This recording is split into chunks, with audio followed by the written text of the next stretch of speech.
Good morning. I hope you're all doing well. This is the second time I'm recording this video. I recorded it yesterday, but there was a thunderstorm broke out, which affected the sound quality. There were a lot of birds, sounding off, and I just thought, let me just redo some of the slides which were most affected.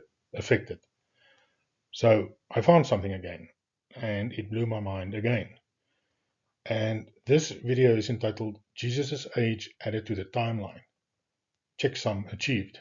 Now, checksum is just a digit that is added to the end of a data stream in binary or hex or whatever, and it just confirms that the data transfer was correctly done and there was no mistakes. And I think that this video will show that the conclusions, or everything leading up to the conclusions, is indeed correct. So what I will be discussing in this video briefly is just the 2000 year from 3280 to 2033 cut-off date, some updates, new information, which I call the Exodus 30 timeline, and then Jesus' age added to the timeline, and then just maybe some general comments.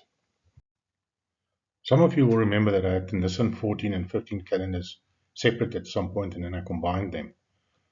But I thought to mention the two here, because there is a definite distinction between the two in the Bible, and it's just the Synoptic Gospels and the Gospel of John, where they respectively have it on the 14th and 15th of Nisan. They both come to the same date on the 28th, because one is just an exclusive count. So the Nisan 14 calendar is an exclusive count, and Nisan 15 calendar is an inclusive count. If you count like this, you get to the 28th April in the year 32, both of them. But now I've added a cutoff date beyond which point we cannot proceed. You can see it goes up here, and then it runs for 2001 years. And then it runs for 2001 years to the cutoff date in the year 2033. So this part before the cutoff date, of course, is still 2032. And although it is the 2001 year, in the 2001 year, it hasn't reached 2001 years yet. But look at this. I mean, come on. This is April 14. It's exactly the same date as 2001 years previously. And although this says April 29, this is a Gregorian date at 2:46 a.m. This is April 28 on the full moon calendars, because the full moon calendar only changes over to 29 at 6 in the morning. This is over a time span of 2001 years. Now, I have mentioned before that it's very rare to find occurrences of whether the Gregorian dates match up with the full moon calendar dates. And you can see from here that the last time was on the 14th April. So from there it will be 19 years until 2033, on which 14 April would be specifically on Nisan 1. And the next time from 2033 would be the year 2052, which is again 19 years later. It's interesting that 2052 is the reverse of 2025. It works in 19-year cycles. So of course every year you have an anniversary of a date, but every 19th year it would line up with the full moon calendar dates of Nisan 1 or whatever you are looking at. So 2032 only ends on the lunar calendars on the 14th of April. So that is a hard cut-off date. We cannot progress beyond there. But as you can see over here, there isn't any really dates. There's no dates here that has any significance.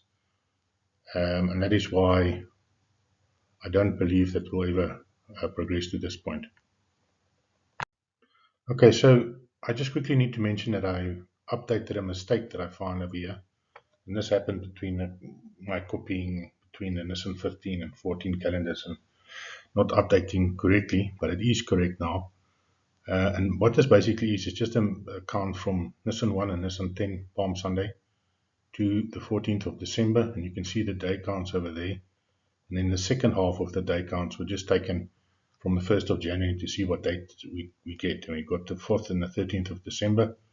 And of course, the 726 is Harpazo. So it's Harpazo, Feast of Trumpets for December, and then we've got Harpazo, Day of Atonement, 13 December.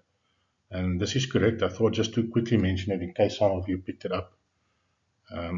I didn't want to correct the mistake and not tell you about it. But anyway, quickly. Okay, one little thing I need to just add or clarify. I listened to my last video and I realized that I explained the 2027 years, 100 days count poorly, but it comes in from the birth of Jesus on the 23rd, and as it's one count, it just continues on the 24th for 100 days, and it goes to the 2nd of January, the last day of Tishrei at 6 o'clock in the morning. And then from there, of course, you have the precision time worked in that goes to the 3rd of January at 12:02 p.m., the exact time of the full moon. I just thought to mention that in case my beautiful way of explaining things confused some people. I have mentioned before that explaining things poorly is one of my strengths. Okay, now we finally get to the reason why I am making this video. So Jesus was 33 years and 217 days old when he was crucified. The 33 is represented in the Revelation 12 sign over there, which is Jesus' sign. But what about the 217 days? Is it also represented somewhere in the Revelation 12 sign? So you can see the 33 days is directly connected to the Revelation 12 sign. And of course the 33 days just represent Jesus' age in years. But then I thought the 217 days must also be represented somewhere. Jesus is a perfectionist. Why would he give us the 33 and not the 217? And I also knew that if the 217 was to be found, it would have to be in direct connection to the Revelation 12 sign. And that is what I determined or set out to do or find. Okay, and here it comes in, the 8-year anniversary of the Revelation 12 sign on the 23rd, 24th September. And counting from there, 217 days brings us to the 28th of April, the crucifixion anniversary. Now you can do this in any year. You can count any year from the 23rd exclusively or 24th inclusively, and you will get to 28 April, which is the anniversary of Jesus' crucifixion. Now this, to me, is the definition of a checksum. And I now know for 100% that I am correct, and that Jesus did show me the correct information. I feel sorry for people that based all their calculations on the Babylonian calendar, which, by the way, is satanic. If you don't know that, then you should have spent more time studying the Bible and asking Jesus to lead you in the truth, because the version of reality that most people think is real doesn't exist. Satan has created a false reality. But anyway, so that is the checksum. And you can, like I said, you can go from any year, 23, 24 September, counting from 24th inclusively, 23rd exclusively. I love how Jesus gave us the 2 dates, so I can do my inclusive and exclusive count and get to the same date, 28 April, the day of his crucifixion. And I can do that in every single year since, well, time began. Okay, next we have the Exodus 30 timeline. Now, whilst it may not be as significant as the Jesus checksum timeline, it does add a lot of depth to the Exodus process, which started on the 23rd, 24th September. So Exodus 30 details instructions for the altar of incense, the bronze laver for priestly purification, the recipe for holy anointing oil and sacred incense, all essential for the tabernacle's holy service and for sharing the Day of Atonement. Just keep note of the Day of Atonement over here.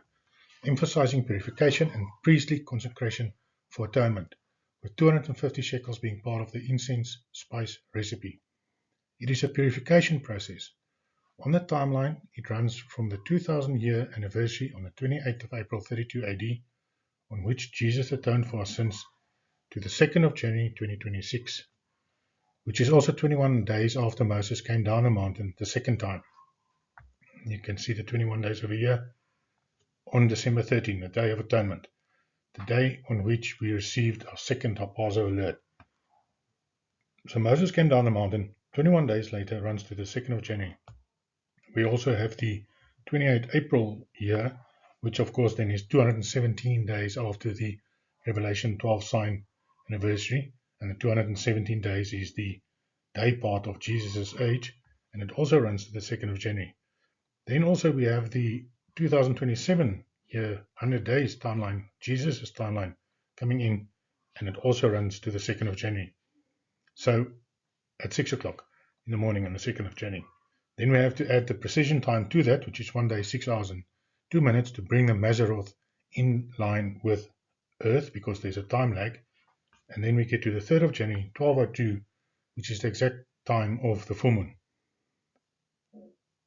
Yeah, it adds a lot of depth, I believe, to the Exodus process, which began over a year, and which basically divided Christianity into two camps: those that believed the story or vision that Brother Joshua had, and those that turned into mockers and scoffers, and that seemed determined to classify themselves among the unfaithful.